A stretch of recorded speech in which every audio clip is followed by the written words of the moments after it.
नमस्ते, जय श्री महाकाल। मैं दीपमाला पाटीदार आपका अपने चैनल पर स्वागत करती हूँ। आशा करती हूँ आप सब कुशल मंगल होंगे। मैं हर रोज आपके लिए शिव पुराण के अध्याय का पाठ लेकर आ रही हूँ। आशा करती हूँ आप सब इसका आनंद ले रहे होंगे। तो आइए, कल जहाँ हमने हमारी शिव पुराण को विराम दिया था, हम उसे आज वहीं से शुरू करेंगे। 7वां अध्याय, नारद जी का उमा को तप करने का उपदेश देना। ब्रह्मा जी बोले, नारद जी, तब वह देवी कन्या रूप होकर सांसारिक कन्याओं की भांति रुदन करने लगी। उस कन्या के रुदन को सुनकर नगर की स्त्रियां तुरंत ही वहां दौड़ आई। हिमाचल भी वहां पुत्री का जन्म सुनते ही अत्यंत आनंदित हो गए। नगर की नर नारियां उत्सव करने लगी, नाच गान और बाजे बजने लगे। हिमाचल ने विधि पूर्वक जाप कर्म किया, ब्राह्मणों को दान दिया, याचकों को मुंह मांगी वस्तुएं देकर प्रसन्न किया। फिर शुभ मुहूर्त में कन्या का नाम संस्कार हुआ। मुनिजनों ने जगदम्बा, तारा, महाविद्या, काली आदि अनेकों नाम बताए। चंद्रमा की कला की तरह हिमाचल पुत्री अब धीरे धीरे बड़ी होने लगी। उसके अंग प्रत्यंग चंद्रमा की कला एवं बिबके समान अत्यंत शोभायमान होने लगे। गिरजा अपनी सहेलियों के साथ खेलने भी लग गई। उन्होंने अपना प्रभाव छिपा रखा। गंगा जी की रेती से घर बना बनाकर गेंद से खेलने लगी एवं और भी अनेकों वेश बदल बदल कर क्रीड़ाएं करने लगी। फिर पढ़ने के समय गुरु ग्रह में जाकर परम प्रसन्नता से ध्यान लगाकर पढ़ने लगी। ब्रह्मा जी बोले, नारद, तुम शिव लीला को भली भांति जानते थे और शिव प्रेरणा से ही वहां गए थे। हिमालय ने सत्कार किया और अपनी कन्या को तुम्हारे पास लाकर प्रणाम कराया और स्वयं भी बार बार प्रणाम करने लगे। फिर बोले कि नारद मुनि जी, आप भूत भविष्य वर्तमान सब जानते हो, परोपकारी एवं परम दयालु हो। कृपया मेरी कन्या का भाग्य बताएं। जब हिमाचल ने ऐसा कहा कि तुमने श्री पार्वती जी का हाथ देखकर कहा कि पर्वतराज, तुम्हारी कन्या की भाग्य रेखा में सब उत्तम लक्षण है। इसका पति योगी, नग्न रहने वाला, निर्गुण, काम वासना रहित, माता पिताहीन, अभिमान रहित, अपवित्र एवं साधु वेशधारी होगा। इतना सुनते ही दोनों पति पत्नी अत्यंत दुखित हो गए और उमा ने मन में विचार किया कि नारद की बात सदा सत्य होती है। इन लक्षणों वाले तो रुद्र हो सकते हैं। यह विचार आते ही स्वयं उमा अतीव आनंदित हुई। तब अत्यंत व्याकुल हुए। हिमाचल नारद जी से बोले, नारद जी, अब इसके लिए क्या उपाय किया जाए। नारद जी ने उत्तर दिया कि हिमाचल जी, इस रेखा का फल तो अवश्य मिलेगा, किंतु ऐसा होने पर भी यह सुखपूर्वक रहे, इसके लिए उपाय कहता हूँ।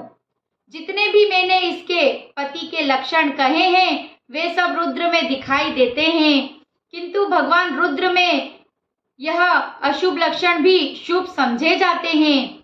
आप अपनी पुत्री का उन्हीं के साथ विवाह कर दो, किंतु एक कठिनाई है कि रुद्र भगवान श्री पार्वती पर किसी प्रकार प्रसन्न हो जाए। यह भी तभी होगा जबकि स्वयं श्री पार्वती जी तप द्वारा उन्हें प्रसन्न करने की कोशिश करे, तभी यह रुद्र पत्नी होगी। इस प्रकार दोनों पति पत्नी को कहकर तुम वहां से चले गए। 8वां अध्याय, पार्वती का स्वप्न। ब्रह्मा जी बोले, नारद जी, कुछ समय के बाद एक बार मैना ने हिमाचल के पास जाकर प्रणाम किया। फिर नम्रता से बोली, हे देव, पार्वती अब विवाह योग्य हो गई है। अब किसी सुंदर वर के साथ इसका विवाह होना चाहिए। इस गुणवती सुंदर कन्या को इसके समान ही वर मिले, तभी यह प्रसन्न रह सकेगी। हिमाचल बोले, देवी, तुम इस प्रकार संशय ही मत करो। नारद जी का वचन कभी असत्य नहीं होता। यदि तुम अपनी पुत्री से प्रेम रखती हो तो पुत्री को भगवान रुद्र की प्रसन्नता के लिए तप करने के लिए कहो। जब भगवान रुद्र ही प्रसन्न होकर उसे अपनी पत्नी बनाना स्वीकार कर ले तो उनके बुरे लक्षण भी उत्तम एवं शुभ होंगे। इतना सुनकर मैना प्रसन्न हो गई, किंतु उमा की सुंदरता देखकर मन व्याकुल सा हो गया और आंखों से अश्रुधारा बह चली। मुख से वाणी न निकल सकी। तब सबके मन का भाव जानने वाली श्री उमा जी ने माता के भाव समझकर उन्हें धैर्य देकर कहा, माता जी, मैंने आज रात ब्रह्म मुहूर्त में एक विचित्र स्वप्न देखा है, जिसमें मुझे एक तपस्वी ब्राह्मण ने मुझसे कहा कि तू भगवान रुद्र की प्राप्ति के अर्थ तप कर। श्री पार्वती जी से सुनकर मैना ने अपने पति से श्री पार्वती जी के स्वप्न का वृत्तांत कहा। 9वां अध्याय, भौम जन्म। ब्रह्मा जी बोले, नारद, उधर भगवान शंकर अपनी प्राणेश्वरी श्री सती जी के विरह में व्याकुल होकर अपने गणों से श्री सती के अनेकों गुण एवं उनकी सुशीलता आदि सुनकर कुछ दिन कैलाश पर विराजमान रहे।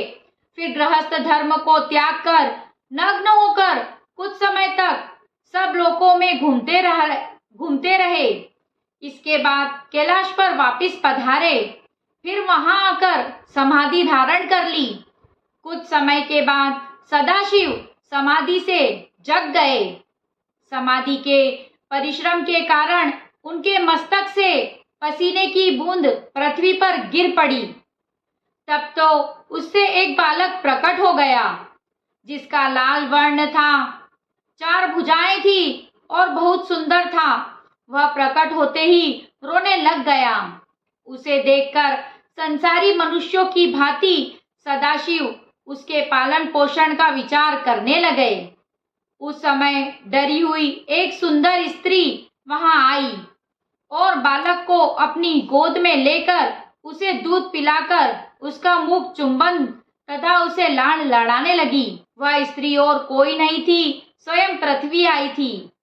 अंतर्यामी श्री महादेव जी ने समझ लिया। तब उससे बोले, पृथ्वी, इसका पालन पोषण करो, यही बालक तुम्हारे नाम से प्रसिद्ध होगा। सदाशिव के इन वचनों को सुनकर धरती माता उस बालक को गोद में उठाकर अपने स्थान पर चली गई। वहां वह सुखपूर्वक उसका लालन पालन करने लगी। पृथ्वी के नाम से उसका नाम भौम प्रसिद्ध हुआ। तब वही भौम अपनी युवा अवस्था में काशीपुरी आया। बहुत समय तक भगवान शंकर का पूजन करता रहा। उसके बाद उसने शुक्रलोक से भी ऊपर का लोक प्राप्त किया। आज की शिव कथा को हम यही विराम देंगे और अब करेंगे शिव जी की आरती।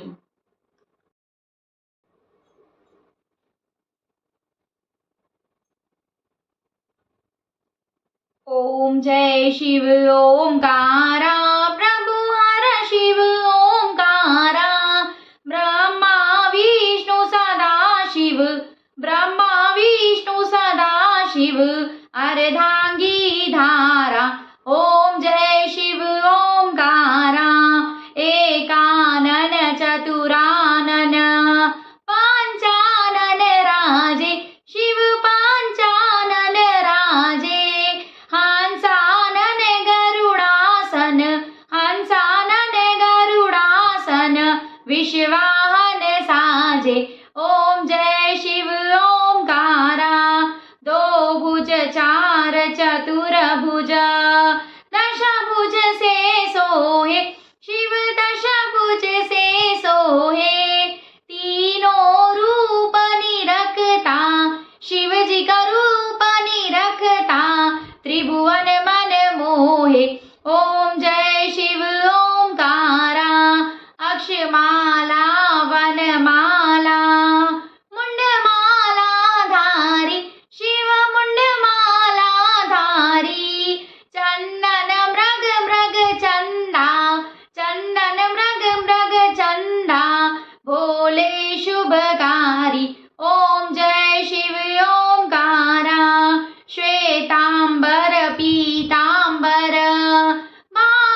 ओम जय शिव ओमकारा करके मध्य कमंडल चक्र त्रिशूल धरता शिव चक्र त्रिशूल धरता जग करता जग हरता दुख हरता सुख करता जग पालन करता ओम जय शिव ओमकारा ब्रह्मा विष्णु सदा शिव जानत अविवेका शिव जानत अविवेका प्रणवाक्षर के मध्य यह तीनों एका ओम जय शिव ओमकारा त्रिगुण स्वामी जी की आरती जो कोई नर गावे शिव जो कोई जन गावे कहत शिवानंद स्वामी कहत हराहर स्वामी मनवांचित फल पावे ओम जय शिव ओमकारा ओम जय हर हर महादेव।